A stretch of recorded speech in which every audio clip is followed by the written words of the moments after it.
Have you ever felt that your heart is racing at million miles an hour, or felt a tightness in your chest, or a knot in your stomach? If this sounds familiar, you're not alone. There are millions of women who are affected by this. Not only women, men, women, children, all of them are affected by these symptoms. There's a couple of things that prompted us to do this video. So we had a young woman who came in yesterday with these symptoms. A couple of days ago, we had a young child who came in with these kind of symptoms. And last week, we had a postmenopausal woman who came in with these symptoms. So bearing in mind, this can affect any age group. This is anxiety.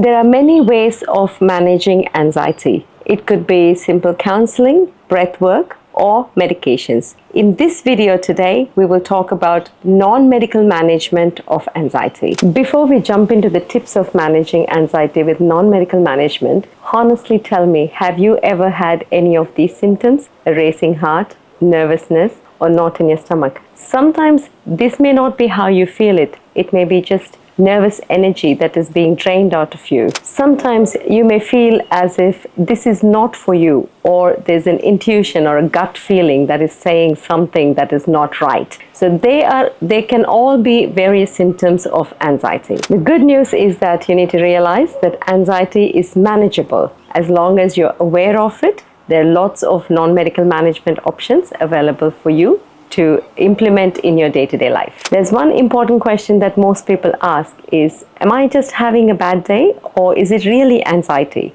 So how do we differentiate the two? So the first things first that you need to know is how to recognize anxiety. Like mentioned before, it could be just a bad day, or is it really a symptom of anxiety? So the symptoms mentioned earlier, like having a chest tightness or breathing difficulty or a knot in your stomach, they may happen when you are up and ready to go for, say, example, an interview or an important job or meeting someone. So they can all be part of that episode as well. But if these symptoms occur on a recurring basis and it's beginning to interfere with your day-to-day activities, then that's when it's called anxiety. So it's important that you recognize these symptoms first. Recognizing anxiety is the first step. Once you've recognized it, there's lots of techniques that can be used to help you calm down. And we'll take you through some of those steps. Let's talk about one of the simplest and the most effective tools that you have. Your breath. Mindful breathing is one of the most important ways to help you relax and reduce anxiety. So here's a small technique that you could use in your day-to-day life. It's called 4-7-8 technique. So 4 seconds of inhalation, 7 seconds of holding the breath, and 8 seconds of exhalation. Why is it effective? Because it calms you down, it activates the parasympathetic nervous system, and it keeps you calm. Here we go. A small demo for you. Got my watch here, so I'm going to start now.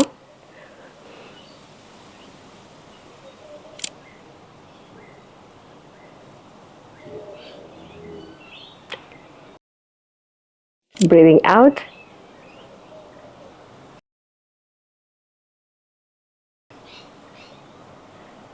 If you can try and do this 3 to 5 minutes every time you feel anxious, this will help calm you down. We have just talked about breathing, but let's talk about physical movement. Even a small physical movement can help change your mindset and reduce your anxiety. Now, you must be thinking, I'm anxious. I don't want to do anything. I just want to lay in bed. But believe me, even the slightest of the movement, a simple walk, a simple yoga stretch, or just moving around in your own space will help calm your body down and take your body back to the relaxation mode. If you had been following us on our YouTube channel, almost every video I would have mentioned physical activity, exercise, nature walk, all those things. And the reason for that, and in the same context, would be that endorphins get released when there's physical activity, which boosts your mood. So it's really important that you do that. So make me a pinky promise. Next time you feel anxious, you'll go for a small 10-minute walk or do a yoga stretch,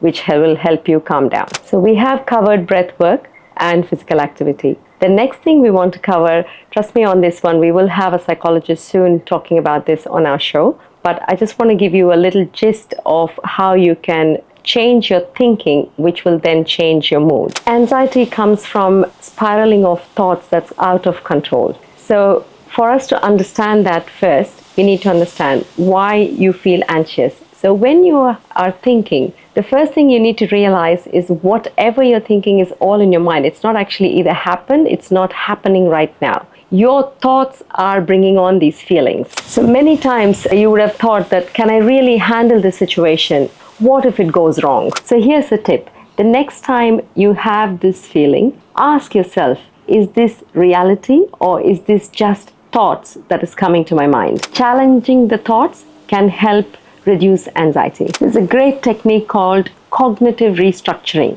What that means is basically you're replacing your negative thoughts with a more balanced thought. A simple shift in your thought from I'm going to mess this up to how can I handle the situation will automatically help reduce those anxious feelings for you. So there you have some tips from us. Recognizing and managing anxiety is not as complicated as you imagine it to be. So hopefully these tips will help get through your day-to-day life. But watch out for the space. We will have a psychologist join us soon to give you more expert tips on managing anxiety. Thank you for watching Athena Women's Clinic YouTube channel. So watch out for the next video that will be there with our psychologist very soon. So subscribe so you are kept in the loop.